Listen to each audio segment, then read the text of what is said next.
മഹാഭാരതം 3 പഞ്ചരാത്ര ശാസ്ത്രം ഗുരുപരമ്പരായി ബാലശ്രുതി. ഭീഷ്മർ പറഞ്ഞു, അല്ലയോ രാജാവേ, പ്രപഞ്ചത്തിന്റെ മൂർത്തിഭാവമായ നാരദനെ പഠിപ്പിച്ചതിനുശേഷം അവൻ അവിടെ അപ്രത്യക്ഷനായി. ഭഗവാന്റെ അനുഗ്രഹം ലഭിച്ച നാരദൻ നരനാരായണനെ കാണാൻ പദാരികാശ്രമത്തിലേക്ക് പോയി. നാരദൻ വീണ്ടും ബ്രഹ്മസഭയിലുള്ള എല്ലാവരോടും ഈ രഹസ്യ ജ്ഞാനം പറഞ്ഞു.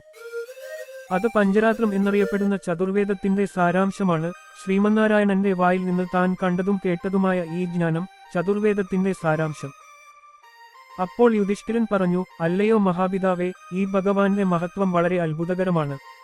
എന്നാൽ ബ്രഹ്മസഭയിൽ നാരദൻ ഈ കഥ കേൾക്കുന്നതിന്റെ രഹസ്യം എന്താണ്? ആ ബ്രഹ്മാവിന് ഭഗവാന്റെ സ്വഭാവം അറിയില്ലേ? ബ്രഹ്മാവ് പരമദിവ്യോത്തമ വ്യക്തിത്വത്തിന്റെ ആദ്യ ജനനമല്ലേ? പിന്നെ എങ്ങനെയാണ് ബ്രഹ്മാവിന് ആ മഹാത്മാവിന്റെ സ്വാധീനം അറിയാത്തത്? ഇത് എനിക്ക് വിശദീകരിക്കുക. അപ്പോൾ ഭീഷ്മർ പറഞ്ഞു, ഹേ രാജേന്ദ്ര, കേൾക്കൂ. ഈ ശാശ്വതമായ സംസാരപ്രവാഹത്തിൽ നിരവധി മഹായുഗങ്ങളും സൃഷ്ടിനാശങ്ങളും കടന്നുപോയി. ഓരോ യുഗത്തിലും ബ്രഹ്മാവിന്റെ സൃഷ്ടിയാണ് ആദ്യം വരുന്നത്. അതിനാൽ ആദിമ ഹിരണ്യഗർഭന് ആ ഭഗവാന്റെ മഹത്വം അറിയില്ലായിരുന്നു എന്നല്ല അർത്ഥമാക്കുന്നത്. തന്റെ സൃഷ്ടിക്ക് കാരണമായ നാരായണ തത്വചിന്ത മറ്റാരെക്കാളും നന്നായി അറിയാവുന്നത് ചതുർമുഖ ബ്രഹ്മാവാണ്. എന്നിരുന്നാലും നാരദൻ മറ്റു സിദ്ധന്മാരെയും ബ്രഹ്മസഭയിലെ മറ്റു ഭക്തരെയും സായിന്മാരെയും ഈ വേദം കേൾപ്പിച്ചു. ആ സിദ്ധന്മാരിൽ നിന്നും മഹാസായിന്മാരിൽ നിന്നും സൂര്യൻ ഈ അറിവ് നേടി. പിന്നെ സൂര്യൻ എല്ലാ ലോകങ്ങളെയും പര്യവേക്ഷണം ചെയ്ത ശേഷം തന്റെ യാത്രകളിൽ എപ്പോഴും തന്നെ പിന്തുടരുന്ന 66,000 ശുദ്ധമനസ്കരായ ആളുകൾക്ക് വാലകൈലിർ ഈ അറിവ് പഠിപ്പിച്ചു. ആ മഹാസായിന്മാരിൽ നിന്ന് മേരുപർവ്വതത്തിൽ കൂടിയിരുന്ന ദേവന്മാർ ഈ വേദം മനസ്സിലാക്കി. അസിത എന്ന ബ്രാഹ്മണൻ ദേവന്മാരിൽ നിന്ന് ഈ അറിവ് സ്വീകരിച്ചു. അവന്റെ പൂർവികരെ അത് കേൾപ്പിച്ചു. അദ്ദേഹം അത് ചെയ്തു. എന്റെ പിതാവായ ശന്തനു താൻ പഠിച്ചതും എന്നെ പഠിപ്പിച്ചതുമായ ദേവന്മാരിൽ നിന്ന് ഇത് പഠിച്ചു. ഞാൻ ഇപ്പോൾ നിങ്ങൾക്ക് നിർദ്ദേശം നൽകിയിട്ടുണ്ട്. അത് ആരായാലും ഒരു ദൈവമോ ആകട്ടെ. മഹർഷി ഈ വേദം കേൾക്കുന്നതിലൂടെ പരമപുരുഷന്റെ ആരാധകനായി മാറുന്നു. വാസുദേവ ഭക്തനല്ലാത്ത ആരോടും ഈ പുണ്യകഥ പറയരുത്. ഹേ രാജേന്ദ്ര, ഇതുവരെ എന്നിൽ നിന്ന് കേട്ടിട്ടുള്ള മറ്റെല്ലാ കഥകളുടെയും സാരം ഇതാണെന്ന് അറിയുക. പണ്ട് ദേവന്മാരും അസുരന്മാരും ഒരുമിച്ച് പാൽക്കടൽ കടഞ്ഞ് അമൃത് നേടിയതുപോലെ വൈബ്രന്മാർ ധ്യാനത്തിലൂടെ മനസ്സിലാക്കിയ നാരായണ കഥയുടെ സാരം ഇതാണ്. ഈ കഥ പറയുന്നവൻ, അത് കേൾക്കുന്നവൻ ഏകാന്തനായി മാറുന്നു. ഏകാന്ത ഭക്തരോടൊപ്പം ചേർന്ന് വെളുത്ത ദ്വീപ് നേടുന്നു. ചന്ദ്രനെപ്പോലെ പ്രകാശിക്കുന്നു. 1000 സൃഷ്ടികളുടെ നാഥനിൽ പ്രവേശിക്കുന്നു. ഇതിൽ സംശയമില്ല. ദുരിതത്തിലായ ഒരാൾ ഇത് കേട്ടാൽ അവൻ ദുരിതത്തിൽ നിന്ന് മുക്തനാകുന്നു. രോഗി അത് കേട്ടാൽ അയാൾ സുഖം പ്രാപിക്കുന്നു. സന്യാസി തന്റെ ആഗ്രഹങ്ങൾ നേടുന്നു. ഭക്തൻ മഹത്വം നേടുന്നു. ഹേ രാജേന്ദ്ര, നീയും എപ്പോഴും നിന്റെ അമ്മയും നിന്റെ പിതാവും നിന്റെ ലൗകിക ഗുരുവുമായ ആ പരമാത്മാവിനെ ആരാധിക്കുന്നു. ഹേ യുധിഷ്ഠിര, മഹാബുദ്ധിയും നിത്യദൈവവുമായ ബ്രഹ്മാവ് പ്രസാദിക്കുകയും നിന്നെ അനുഗ്രഹിക്കുകയും ചെയ്യട്ടെ.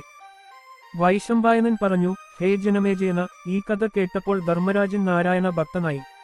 അവന്റെ സഹോദരന്മാരും അവനെ അനുഗമിച്ചു. അവർ തങ്ങളുടെ ഗുരുവും മഹർഷിയുമായ കൃഷ്ണപായനനെ പ്രശംസിച്ചു. അദ്ദേഹം ആകാശത്ത് പാൽക്കടലിൽ പോയി നാരായണനെ ആരാധിച്ചു. ഭഗവാൻ ബ്രഹ്മാക്കൾക്ക് പഠിപ്പിച്ച സഹജാവബോധത്തിന്റെ ആചാരങ്ങളുടെ രഹസ്യം. സൗദി പറഞ്ഞു, ഹേ ശൗനകപുത്രന്മാരെ, വൈശംപായനൻ നിങ്ങളോട് പറഞ്ഞതെല്ലാം ഞാൻ നിങ്ങളോട് പറഞ്ഞിട്ടുണ്ട്. നിങ്ങളെല്ലാവരും തപസ്സു ചെയ്തു. നിങ്ങളെല്ലാവരും ഉപവാസം അനുഷ്ഠിച്ചു. നിങ്ങളെല്ലാവരും വേദപണ്ഡിതന്മാരാണ്. നൈമിഷാരവനവാസികൾ, 2 വിളക്കുകളുടെ ഉടമകൾ, ശൗനകന്റെ മഹത്തായ വാസസ്ഥലം കാണാൻ വന്നവർ. നിങ്ങൾ നിത്യനായ പരമാത്മാവിനെ യാഗങ്ങളാൽ ആരാധിച്ചു. ഇത് പാരമ്പര്യത്തിൽ നിന്നുള്ളതാണ്. എന്റെ പിതാവ് പണ്ട് എന്നോട് പറഞ്ഞു. പിന്നെ സൗനകരൻ പറഞ്ഞു, ഹേ സൗദിയ, ദേവന്മാരുടെ ആരാധനായോഗ്യനായ ദൈവം, പ്രപഞ്ചത്തിന്റെ സ്രഷ്ടാവായ ഭഗവാൻ എങ്ങനെയാണ് ഹവിസുവിനെ യാഗങ്ങളിൽ പ്രധാന ദേവനായി സ്വീകരിച്ചത്? അവൻ എങ്ങനെയാണ് യാഗങ്ങൾ ധരിച്ചത്? വേദങ്ങളെയും അറിയുന്ന ഈ ഭഗവാൻ എന്തിനാണ് ജ്ഞാനത്തിന്റെയും ത്യാഗത്തിന്റെയും രൂപമായ ത്യാഗത്തിന്റെ മതത്തെ അവലംബിച്ചത്?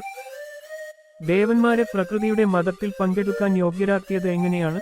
ദേവന്മാർ അവരുടെ അറിവ് കർമ്മത്തിൽ നിന്ന് പിൻവലിച്ച് ത്യാഗത്തിന്റെ മതം പിന്തുടരുന്നത് എങ്ങനെ? ഈ സംശയങ്ങൾ നീക്കാൻ നാരായണന്റെ കഥകൾ കേൾക്കൂ. ജ്ഞാനികളായ നിങ്ങൾ അവയെ ഇല്ലാതാക്കുന്നവരായി മാറിയിരിക്കുന്നു. സുതയുടെ പുത്രനായ മുനി പറഞ്ഞു, ഹേ സൗനകര, കേൾക്കൂ. ജനമജയൻ പറഞ്ഞു, വൈശംപായനിൽ നിന്ന് ഞാൻ മുമ്പ് പഠിച്ചത് ഞാൻ നിനക്ക് വിവർത്തനം ചെയ്യാം. ജനമജയൻ പറഞ്ഞു, പൂജ്യനായ ദ്വിജനരെ, ബ്രഹ്മാവിനാൽ ബന്ധിതരായി പരമശക്തിയോടെ ഈ ലോകങ്ങളിലെല്ലാം ഉള്ള ദേവന്മാരും മനുഷ്യരും പുരോഗതിയുടെ പ്രവർത്തനങ്ങളിൽ മാത്രമേ താൽപ്പര്യമുള്ളൂ. നിങ്ങൾ പ്രസംഗിക്കുമ്പോൾ മുക്തി ഏറ്റവും ഉന്നതവും ശാശ്വതവുമായ ആനന്ദമാണെന്ന് നിങ്ങൾ വിശദീകരിക്കുന്നു. ബ്രഹ്മത്തെ സാക്ഷാത്കരിച്ച് സ്വാതന്ത്ര്യം നേടുന്നവർ 1000 ലോകങ്ങളിൽ ഭഗവാനിൽ പ്രവേശിക്കുന്നുവെന്ന് ഞാൻ കേട്ടിട്ടുണ്ട്. എന്നാൽ ഈ ശാശ്വത മോചനത്തിന്റെ മതം അനുഷ്ഠിക്കുന്നത് ബുദ്ധിമുട്ടാണ്. അതുകൊണ്ടാണ് ദേവന്മാർ പോലും ഈ മതം ഉപേക്ഷിച്ച് യജ്ഞങ്ങളിൽ ദേവന്മാരുടെ യാഗങ്ങൾ തേടുന്നത്. ചതുർമുഖ ബ്രഹ്മാവ്, ഹിരണ്യഗർഭൻ, രുദ്രൻ, ശക്തനായ ഇന്ദ്രൻ, സൂര്യൻ, ചന്ദ്രൻ, നക്ഷത്രങ്ങളുടെ അധിപൻ, വായുദേവൻ, അഗ്നി, വരുണൻ, ആകാശം, ഈ ദേവന്മാരെല്ലാം തങ്ങൾക്ക് വിധിക്കപ്പെട്ട നാശത്തെക്കുറിച്ച് അജ്ഞരാണ്. അതുകൊണ്ടാണ് അവർക്ക് കാലത്തിന് വിധേയമായ ലോകങ്ങളുള്ളത്. അവർക്ക് നേരിട്ടുള്ളതും അവിനാശവുമായ മോചനം നേടാൻ കഴിയില്ല. ഇത് കർമ്മപാതയിലെ ഒരു വലിയ പോരായ്മയാണ്. യാഗങ്ങളിൽ ദേവന്മാരെ ആരാധിക്കുന്നത് എന്തുകൊണ്ട്? അവർ എങ്ങനെയാണ് യാഗത്തിന് യോഗ്യരാകുന്നത്? അപ്പോൾ അവർ ഒരു യാഗത്തിന്റെ ഒരു ഭാഗം, അവർ ചെയ്യുന്ന യാഗത്തിന്റെ ഒരു ഭാഗം ആർക്കാണ് സമർപ്പിക്കുന്നത്? ഈ സംശയങ്ങൾ എന്റെ മനസ്സിൽ ജ്വലിച്ചുകൊണ്ടിരിക്കുന്നു. ചരിത്രം പറഞ്ഞുകൊണ്ട് എന്റെ സംശയങ്ങൾ പരിഹരിക്കാൻ കഴിയുന്നത് അങ്ങാണ്. അപ്പോൾ വൈശമ്പായനൻ പറഞ്ഞു, അല്ലയോ രാജാവേ, അങ്ങ് വളരെ നിഗൂഢമായ ഒരു ചോദ്യമാണ് ചോദിച്ചത്. വേദങ്ങളെക്കുറിച്ച് അറിവില്ലാത്ത, പുരാണങ്ങളെക്കുറിച്ച് അറിവില്ലാത്ത ഒരു ആന് ഈ ചോദ്യങ്ങൾക്ക് ന്യായമായ ഉത്തരം നൽകാൻ കഴിയില്ല. ശരി, ഞാൻ മുമ്പ് എന്റെ ഗുരു കൃഷ്ണഭായന വ്യാസനെക്കുറിച്ച് ഈ ചോദ്യം ചോദിച്ചിരുന്നു. സിദ്ധചരണൻ അനുഗ്രഹിച്ച ഏറ്റവും മനോഹരമായ പർവ്വതമായ മേരുപർവ്വതത്തിൽ ഒരിക്കൽ മഹാനായ വ്യാസൻ ഇന്ദ്രിയങ്ങളെയും കോപത്തെയും കീഴടക്കി നന്നായി തയ്യാറായി അദ്ദേഹത്തിന്റെ അടുക്കൽ വന്നു. അദ്ദേഹം 5 ശിഷ്യന്മാരോട് വേദങ്ങൾ പഠിക്കാൻ കൽപ്പിച്ചു. അതിൽ 5ാമത്തേത് മഹാഭാരതമായിരുന്നു. വേദങ്ങൾ പഠിക്കുന്നവർക്കുള്ളതാണ് ഇത്. താങ്കൾ ചോദിച്ച സംശയം ഉയർന്നുവന്നു. അതിനാൽ വ്യാസൻ ആ സംശയങ്ങൾക്ക് ഉത്തരം നൽകി. അവിടെ നിന്ന് ഞാൻ ചോദിച്ചത് ഞാൻ നിങ്ങളോട് പറയും. വ്യാസൻ പറഞ്ഞു, കേൾക്കൂ, ഞാൻ തന്നെ വളരെ കഠിനവും മഹത്തരവുമായ ഒരു തപസ് ചെയ്തു. ഈ തപസ്സിനുള്ള കാരണം ഭൂതം, ഭാവി, വർത്തമാനം എന്നിവ അറിയാനുള്ള ആഗ്രഹമാണ്. ഇപ്രകാരം ഇന്ദ്രിയങ്ങളെ നിയന്ത്രിച്ച് തപസ്സു ചെയ്ത ഞാൻ പാൽക്കടലിന്റെ തീരത്ത് ശ്രീമന്നാരായണനെ അർപ്പിച്ചുകൊണ്ട് 3 കാലങ്ങളെക്കുറിച്ചുള്ള അറിവ് നേടി. നിങ്ങളുടെ സംശയങ്ങൾ ദൂരീകരിക്കാൻ ഞാൻ ആ അറിവ് നിങ്ങളോട് പറയാം. കൽപ്പത്തിലെ ജ്ഞാനദർശനത്തിലൂടെ ഞാൻ കണ്ടെത്തിയ കാര്യങ്ങൾ വിശദീകരിക്കാം. സാഖ്യയോഗങ്ങളെ അറിയുന്നവർ പരമാത്മാവിനെ വിളിക്കുന്നു. അവൻ സ്വന്തം പ്രവൃത്തികളാൽ മഹാപുരുഷൻ എന്ന പേര് നേടുന്നു. അവനിൽ നിന്ന് ജനിച്ച അവ്യക്തമായ ആത്മാവിനെ അറിയുന്നവർ അവ്യക്തമായ ആത്മാവാണ് പ്രധാനം എന്ന് പറയുന്നു. ആ ദൈവത്തിൽ നിന്ന്, അവ്യക്തമായ ആത്മാവിൽ നിന്ന് ലോകങ്ങളെ സൃഷ്ടിക്കാൻ അവ്യക്തമായ ആത്മാവ് ജനിക്കുന്നു. അങ്ങനെ പ്രകടമാകുന്ന സൂത്രത്തെ അനിരുദ്ധൻ എന്നും മഹാനാത്മാവ് എന്നും വിളിക്കുന്നു. അവൻ സർവപ്രകാശമുള്ളവനെ സൃഷ്ടിച്ചു. അവനെ അഹങ്കാരൻ എന്നും വിളിക്കുന്നു. ഈ അഹങ്കാരത്തിൽ നിന്ന് ഭൂമി, വായു, ആകാശം, കടം, പ്രകാശം എന്നീ 5 മഹാശക്തികൾ സൃഷ്ടിക്കപ്പെട്ടു. അങ്ങനെ അവയെ സൃഷ്ടിച്ച ശേഷം ആ ദൈവം അവയുടെ ഗുണങ്ങളും സൃഷ്ടിച്ചു. ഈ 5 മഹാത്മാക്കളിൽ നിന്ന് ബ്രഹ്മാവിന്റെ 8 അവതാരങ്ങളായ മരീഷി, അംഗിരസു, അത്രി, പുലസ്യ, പുല, ക്രതു, മഹാത്മാ വസിഷ്ഠൻ, സ്വയംഭു മനു സൃഷ്ടിക്കപ്പെട്ടു. ഇവയാണ് പ്രകൃതികൾ. എല്ലാ ലോകങ്ങളും അവയിൽ അഭയം പ്രാപിച്ചു. പിന്നെ ലോകപിതാവായ ബ്രഹ്മാവ് വേദങ്ങളെയും വേദാംഗങ്ങളെയും സൃഷ്ടിച്ചു പരിപൂർണക്കായി. ലോകങ്ങൾ, യാഗങ്ങൾ, അവയുടെ ഭാഗങ്ങൾ. മുകളിൽ പറഞ്ഞ 8 പ്രകൃതികളിൽ നിന്നാണ് ഈ ലോകം മുഴുവൻ സൃഷ്ടിക്കപ്പെട്ടത്. കോപത്തിന്റെ മൂർത്തിഭാവമായ രുദ്രൻ സൃഷ്ടിക്കപ്പെട്ടു. അവൻ തന്നെപ്പോലെ 10 പേരെ സൃഷ്ടിച്ചു. അങ്ങനെ രുദ്രന്മാർ 11ആയി. ഇവരെല്ലാം മാറ്റത്തിന്റെ മനുഷ്യരായിരുന്നു. അവരും പ്രകൃതിയായിരുന്നു. അവരാൽ സൃഷ്ടിക്കപ്പെട്ട സൃഷ്ടികളിൽ ആഗ്രഹിച്ചു. അങ്ങനെ ലോകത്തിന്റെ പ്രവൃത്തിക്കായി സൃഷ്ടിക്കപ്പെട്ടവരെല്ലാം ബ്രഹ്മാവിന്റെ അടുക്കൽ വന്നു. ഓ പൂജനീയനായ ഭഗവാനെ, ശക്തനായവൻ നമ്മെ സൃഷ്ടിച്ചിരിക്കുന്നു. നമ്മൾ ആരാണ്? ഏത് അധികാരത്തിൻ കീഴിലായിരിക്കണം? ആ അധികാരങ്ങളെ എങ്ങനെ ഉപയോഗിക്കണം? പിന്നെ ബ്രഹ്മാവ് ആ ദേവന്മാരെക്കുറിച്ച് കൂടുതൽ വിശദീകരിച്ചു.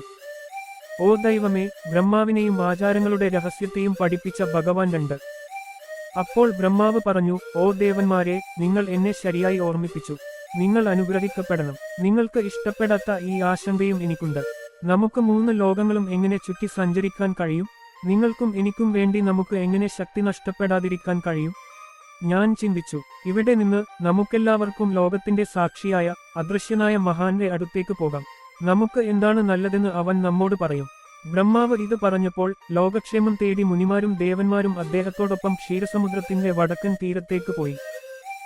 ബ്രഹ്മാവ് നിർദ്ദേശിച്ച പ്രകാരം വേദങ്ങൾ നിർദ്ദേശിച്ച തപസ് അവർ അനുഷ്ഠിച്ചു. ഇത് തപസ്സുകളിൽ ഉൾപ്പെടുന്നില്ല. ഇത് ഭയങ്കരമാണ്. ഇതിനെ മഹത്തായ വിധി എന്ന് വിളിക്കുന്നു. കണ്ണുകളും കൈകളും ഉയർത്തി. മനസ്സ് ഏകാഗ്രമായിരുന്നു.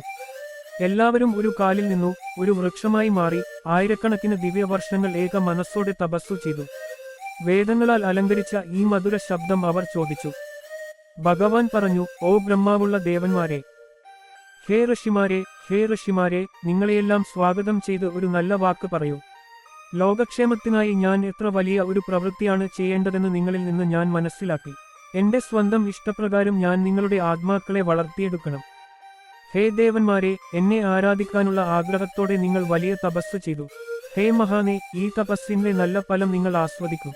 ലോകത്തിന്റെ ഗുരു, ലോകപിതാവ്, ജ്ഞാനികളിൽ ഏറ്റവും മികച്ചവൻ, നിങ്ങൾ ഏകമനസ്സോടെ എന്നെ ആരാധിക്കുന്നു.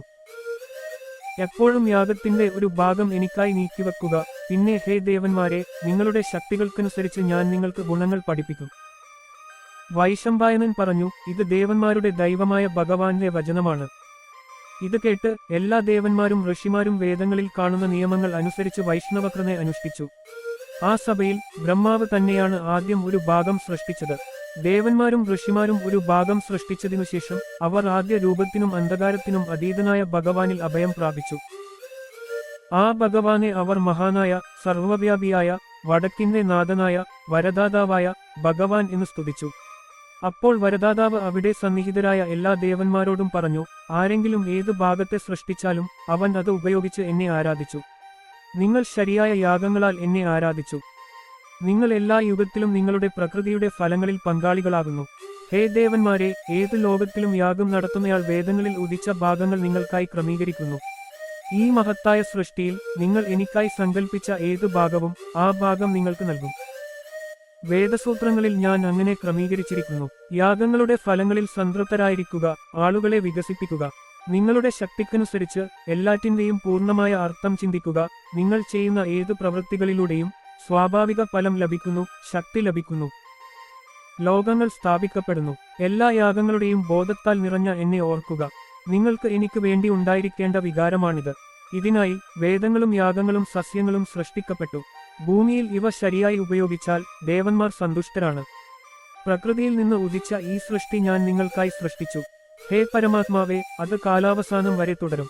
ഹേ ദേവന്മാരെ, നിങ്ങളുടെ ശക്തിക്കനുസരിച്ച് ലോകത്തിന്റെ ക്ഷേമത്തെക്കുറിച്ച് ചിന്തിക്കൂ. മരീഷി, അങ്കിരസു, അത്രി, പുലസ്യ, പുല, ക്രതു, വസിഷ്ഠൻ, അങ്ങനെ മനസ്സിന്റെ 7 പുത്രന്മാർ സൃഷ്ടിക്കപ്പെട്ടു. ഇവരാണ് വേദങ്ങൾ. വേദങ്ങളുടെ പ്രധാന ആചാര്യന്മാർ. പ്രകൃതിയെ പിന്തുടരുന്ന പ്രജാപതികളായി ഞാൻ അവരെ നിയമിച്ചിരിക്കുന്നു. ഇതാണ് തൊഴിലാളികളുടെ പാത.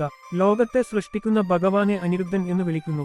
സന, സൻസുജാത, സനക, സനന്ദന, സനതകുമാര, കപില, സനാതനൻ, ഈ 7 പേരും ബ്രഹ്മാവിന്റെ മനസ്സിന്റെ പുത്രന്മാരാണ്. അറിവ് അവരിലേക്ക് സ്വയമേവ വന്നു. അവർ സന്യാസത്തിന്റെ പാത പിന്തുടർന്നു. അവർ യോഗയിൽ ജ്ഞാനികളാണ്. അവർ സാഖ്യ അറിവിൽ ജ്ഞാനികളാണ്. ധർമ്മത്തിൽ അധ്യാപകരും മോചനത്തിന്റെ പാതയിലേക്ക് നയിക്കുന്നവരുമാണ്. 3 ഗുണങ്ങളുടെ മഹത്വം അവ്യക്തമായതിൽ നിന്നാണോ വന്നത്? ഇതിൽ നിന്നാണോ മഹത്വമുണ്ടായത്? പ്രകടനത്തിനപ്പുറമുള്ള ലോകത്തെ ഞാൻ അറിഞ്ഞിട്ടുണ്ട്. ആവർത്തനമില്ലാതെ പ്രവർത്തിക്കുന്ന പാതയാണിത്. ഏത് മതത്തിലോ സന്യാസത്തിലോ സൃഷ്ടിക്കപ്പെട്ടാലും അയാൾക്ക് അതിൽ നിന്ന് പുണ്യം ലഭിക്കുന്നു. ഈ ബ്രഹ്മാവാണ് ലോക ഗുരു, ലോകത്തെ സൃഷ്ടിക്കുന്ന ഭഗവാൻ. ഇതാണ് നിങ്ങളുടെ അമ്മ, അച്ഛൻ, മുത്തച്ഛൻ. എന്റെ കൽപ്പനപ്രകാരം എല്ലാ ജീവജാലങ്ങൾക്കും അവന് വരങ്ങൾ നൽകാൻ കഴിയും. അദ്ദേഹത്തിന്റെ മകൻ രുദ്രൻ എന്റെ നെറ്റിയിൽ നിന്ന് ജനിക്കും.